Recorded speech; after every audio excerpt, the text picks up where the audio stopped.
क्या प्रदूषण से लंग कैंसर हो सकता है? अगर हाँ, तो इससे बचें कैसे? ये बताएंगे सेहत के पहले सेगमेंट में। सुबह सोकर उठते ही गला सूखा हुआ लगता है, खांसी आती है।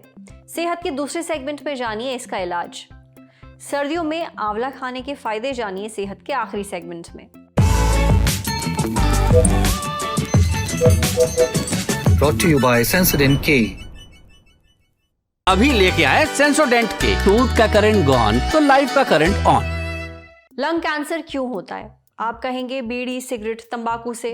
बिल्कुल सही बात है, लेकिन अब इसमें एक वजह और जोड़ लीजिए, प्रदूषण, जिसमें आप लगातार रह रहे हैं। प्रदूषण से फेफड़ों में कैंसर हो सकता है, भले ही आपने कभी भी बीड़ी, सिगरेट ना पी हो। वर्ल्ड हेल्थ ऑर्गेनाइजेशन की एक एजेंसी है, international agency for research on cancer. इसकी ग्लोबोकैन डेटाबेस के मुताबिक 2022 में दुनिया भर में लंग कैंसर के 24.5 लाख से ज्यादा नए मामले सामने आए थे और 18 लाख से ज्यादा लोगों की मौत हुई थी। लंग कैंसर दुनिया में होने वाला सबसे आम कैंसर है। भारत की बात करें तो 2022 में हमारे देश में लंग कैंसर के 81,500 से ज्यादा मामले सामने आए थे। अब लंग कैंसर भारत में होने वाला 4th मोस्ट कॉमन कैंसर है। पुरुषों में इसके मामले ज्यादा देखे जाते हैं। जब प्रदूषण बढ़ता है तो लंग कैंसर होने का खतरा भी बढ़ जाता है। ब्रिटिश जर्नल ऑफ कैंसर में 4 अप्रैल 2025 को एक स्टडी छपी। इसके मुताबिक वायु प्रदूषण का हमारी सेहत पर गहरा असर पड़ता है।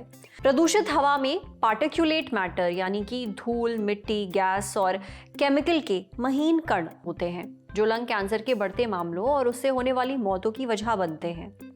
PM 2.5, आजकल ये शब्द भी आप बहुत सुन रहे होंगे पोल्यूशन के रेफरेंस में। तो आपको बता देते हैं इसमें क्या होता है। इसमें sulphates, organic compounds, polycyclic, aromatic, hydrocarbons और हेवी मेटल्स जैसे टॉक्सिक पदार्थ होते हैं, टॉक्सिक चीजें होती हैं। इनसे कैंसर होता है, इसलिए ये सभी लंग कैंसर का रिस्क बढ़ाते हैं। आज सेहत के इस एपिसोड में हम लंग कैंसर और प्रदूषण के कनेक्शन पर बात करेंगे। डॉक्टर से जानेंगे क्या वाकई पोल्यूशन से लंग कैंसर हो सकता है।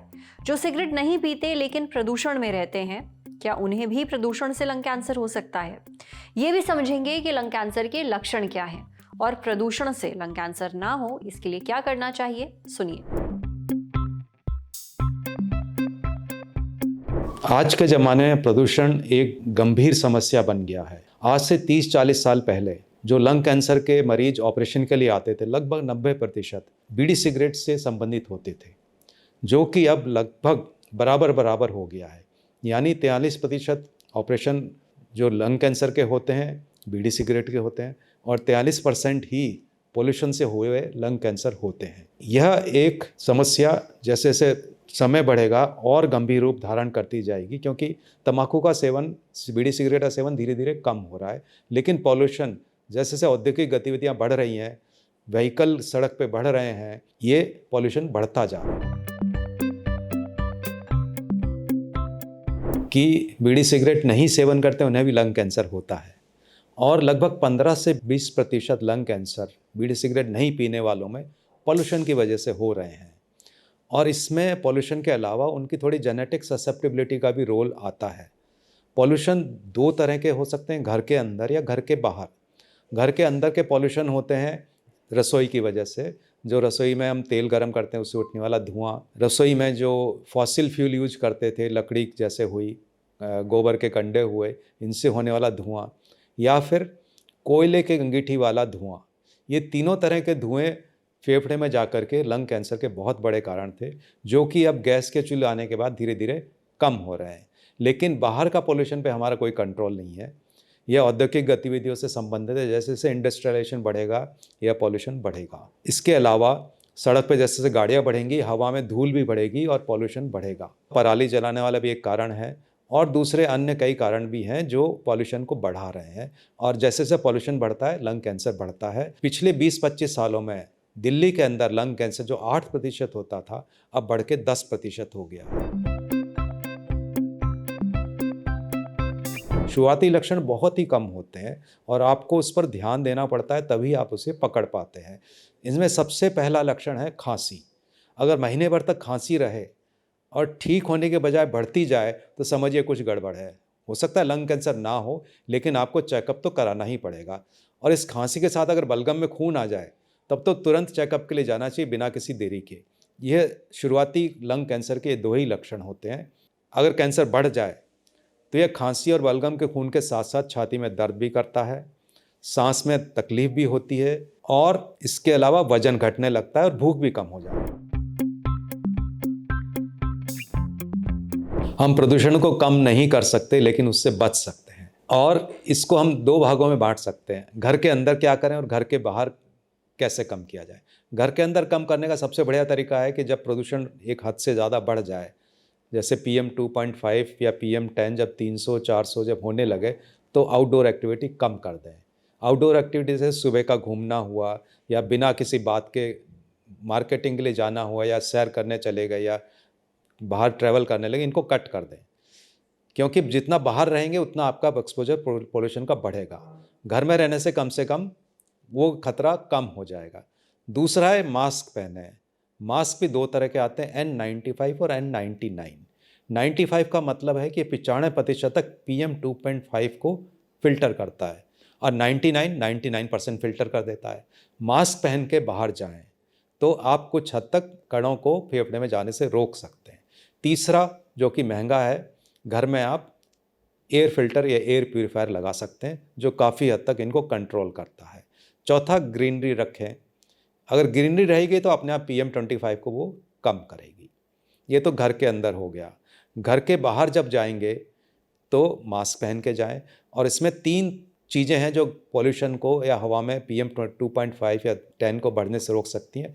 Public health initiative, public policy initiative और गवर्नमेंट इनिशिएटिव। गवर्नमेंट इनिशिएटिव यह है कि इंडस्ट्रियल एक्टिविटीज़ को कंट्रोल करे, जब पॉल्यूशन बढ़ जाए तो व्हीकुलर मूवमेंट कम करे, सड़क की पानी से धुलाई कराए। इसके अलावा पब्लिक हेल्थ में हम और ये कर सकते हैं कि प्लानिंग में एजुकेट करें लोगों को कि पॉल्यूशन में हो तो आप अपने आप को थोड़ा संयम में रखें। हेल्थ केयर इनिशिएटिव में है कि जो हमारे हेल्थ केयर प्रोवाइडर हैं उनको हम बताएं कि पॉल्यूशन में क्या क्या सावधानियां रखनी है, कैसे आपको बचना है, क्या करना है, क्या नहीं करना है। पॉल्यूशन लगातार बढ़ रहा है, ऐसे में ज़रूरी है खुद को बचाना, अपने फेफड़ों को सुरक्षित रखना। इसलिए जब AQI ज़्यादा हो तब बाहर निकलने से बचें, मास्क ज़रूर पहनें, हेल्दी खाना खाएं और ज़्यादा से ज़्यादा पब्लिक ट्रांसपोर्ट का इस्तेमाल करें। अगर खांसी नहीं ठीक हो रही है तो डॉक्टर से ज़रूर मिलें। अब बढ़ते हैं सेहत के अगले सेगमेंट की तरफ, तन की बात।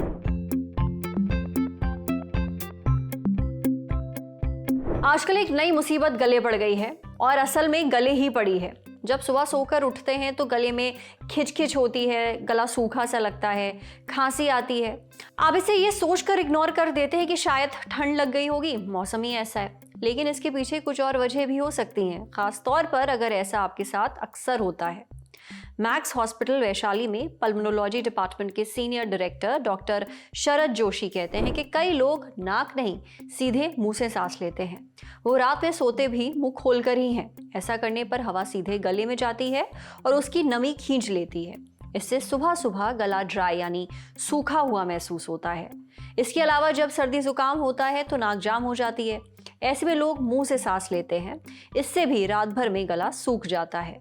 सर्दियों में ठंड की वजह से लोग पानी कम पीते हैं, इससे शरीर में नमी की कमी हो जाती है और गला सूखता है, खासकर सुबह सुबह।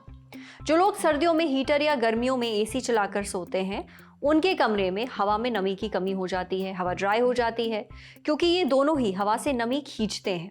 ऐसे माहौल में सोने से गले में मौजूद म्यूकस मेम्ब्रेन सूख जाती है, इसलिए गला इतना सूखा हुआ लगता है आपको। म्यूकस मेम्ब्रेन एक तरह की झिल्ली है जो शरीर के अंदरूनी अंगों की रक्षा करती है, उन्हें नम रखती है, साथ ही इन्फेक्शन पैदा करने वाले बैक्टीरिया और वायरस को शरीर में आने से रोकती है।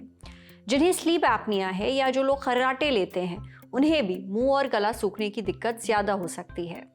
अगर आप ऐसी जगह रहते हैं जहां प्रदूषण बहुत ज़्यादा है और आप खिड़की खोल कर सोते हैं या एयर प्यूरीफायर का इस्तेमाल नहीं करते तो प्रदूषण के महीन कण हवा के जरिए सांस की नली में पहुंच सकते हैं। इससे गले में ड्राइनेस बढ़ जाती है। अब जो लोग शराब या सिगरेट पीते हैं उनके गले में मौजूद म्यूकस मेम्ब्रेन को नुकसान पहुंचता है, वो ड्राई हो जाता है, उसमें नमी नहीं रह जाती, नतीजा गले में सूखापन। इसलिए शराब और सिगरेट से एकदम दूर रहें। अगर आप सोते हुए मुंह से सांस लेते हैं तो आप माउथ टेपिंग ट्राई कर सकते हैं। इसमें मुंह पर टेप लगाकर सोया जाता है ताकि नींद में मुंह ना खुले और इंसान नाक से सांस लेता रहे। अगर नाक बंद है तो आप भाप ले सकते हैं या फिर नेजल स्प्रे का इस्तेमाल कर सकते हैं। साथ ही रोज 2 लीटर पानी पीजिए। हीटर का कम इस्तेमाल करिए। कुछ देर चलाने के बाद रूम हीटर बंद कर दीजिए। इसे घंटों ना चलाइए। ऐसे रूम हीटर इस्तेमाल करिए जिनमें ह्यूमिडिफायर भी लगा हो ताकि हवा में नमी बरकरार रहे। अगर आपके हीटर में ह्यूमिडिफायर नहीं लगा है तो आप हीटर के सामने एक बड़ी बाल्टी में पानी भरकर उसे रख दीजिए। इससे हवा ड्राई नहीं होगी और उसमें नमी बनी रहेगी। वहीं अगर आपको स्लीप एपनिया जैसी कोई दिक्कत है तो डॉक्टर से ज़रूर मिलिए। समझे? अब बारी सेहत के आखिरी सेगमेंट की, खुराक यानी झक्कासी हेल्थ टिप। आपने कभी आंवला खाया है? अगर नहीं खाया है तो इस बार सर्दियों में ज़रूर खाइएगा। इसे सुपर फूड ऐसे ही थोड़ी ना कहते हैं। सर्दियों में आंवला खाने के फायदे हमें बताए पारस हेल्थ गुरुग्राम में डाइटिशियन दृश्य आले ने। डाइटिशियन दृश्य बताती हैं कि आंवले में विटामिन सी होता है। ये इम्यून सिस्टम को मजबूत बनाता है। मजबूत इम्यून सिस्टम यानी आप बीमारियों और इन्फेक्शन से बचे रहते हैं। और सर्दियों में तो खांसी जुकाम बुखार लगा रहता है, इसलिए इस मौसम में आंवला बड़े काम की चीज़ है। आंवले में एंटीऑक्सीडेंट्स होते हैं। एंटीऑक्सीडेंट्स हमारे सेल्स को नुकसान से बचाते हैं। सेल शरीर का बेसिक यूनिट है और शरीर का हर हिस्सा सेल से बना है। जब सेल्स कमज़ोर हो जाते हैं या उन्हें किसी तरह का नुकसान पहुंचता है तब हम बीमारियों की चपेट में आ जाते हैं। लेकिन आंवला खाने से सेल्स हेल्दी रहते हैं, यानी बीमारियों का रिस्क घट जाता है। सर्दियों में कई लोगों की स्किन ड्राई हो जाती है, डल हो जाती है, उनके बाल भी खूब टूटते हैं। लेकिन आंवला खाने से इन सारी दिक्कतों से निपटा जा सकता है क्योंकि आंवला में मौजूद विटामिन सी और बाकी एंटीऑक्सीडेंट्स स्किन में कोलेजन का प्रोडक्शन बढ़ा देते हैं। कोलेजन एक प्रोटीन है जो कि स्किन को मजबूती और लचीलापन देता है। कोलेजन बढ़ने से स्किन को नमी मिलती है जिससे सर्दियों में वो डल नजर नहीं आती। विटामिन सी और एंटीऑक्सीडेंट्स की वजह से आंवला बालों के लिए भी अच्छा है। इससे बाल झड़ना कम होते हैं और उनमें नेचुरल शाइन बनी रहती है। सर्दियों में लोग चटोरापन भी खूब करते हैं। पकौड़े, समोसे, चिप्स, भुजिया वगैरह खूब खाते हैं। ऐसा खाना खाने से अक्सर लोगों के पेट खराब हो जाते हैं। यही वजह है कि सर्दियों में लोगों को पेट से जुड़ी दिक्कतें ज़्यादा होती हैं। इस मौसम में अगर आपका पेट गड़बड़ रहता है तो आप आंवला खा सकते हैं। आंवले से हाजमा सुधरता है, पेट ठीक रहता है। लेकिन इसका मतलब ये नहीं है कि आप बदपरहेजी कर सकते हैं। खाने पर तो कंट्रोल करना ही पड़ेगा। आप आंवले को कच्चा खा सकते हैं, आंवले का जूस पी सकते हैं, मुरब्बा या अचार खा सकते हैं, पाउडर भी इस्तेमाल कर सकते हैं। अगर ताज़ा आंवला मिले तो रोज़ एक आंवला खाना काफ़ी अच्छा है। इससे शरीर को ज़रूरी विटामिन सी और पोषक तत्व मिल जाते हैं। हालांकि जिन लोगों को पेट में एसिडिटी, अल्सर या गैस की समस्या है उन्हें डॉक्टर की सलाह के बाद ही आंवला खाना चाहिए। वहीं जो डायबिटीज़ के मरीज़ हैं वो मुरब्बा खाना अवॉइड करें। आपके लिए कच्चा आंवला बेहतर है। आज सेहत पर इतना ही। अगर आप एक डॉक्टर हैं, हमसे कुछ शेयर करना चाहते हैं तो जो ईमेल आईडी इस वक्त आपको अपनी स्क्रीन पर दिख रही है उस पर हमें एक मेल भेज दीजिए। शुक्रिया। कैंसर नाम में ही खौफ है, लेकिन ज़रूरत बीमारी से डरने की नहीं, उसे समझने और उससे लड़ने की है। क्यों होता है ब्रेस्ट कैंसर, कौन सा टेस्ट कराएं और बच सकें तो बचें कैसे? आपके सभी सवालों का जवाब देंगे देश के जाने माने cancer experts. Lallantop in partnership with AstraZeneca ला रहा है ब्रेस्ट कैंसर पर एक नई सीरीज। शुरुआत हर मोड़ पर, जहां डॉक्टर्स देंगे क्लियर कट जवाब और दूर करेंगे आपका हर डाउट। देखना ना भूलें दोपहर 1 बजे सिर्फ ललन टॉप पर।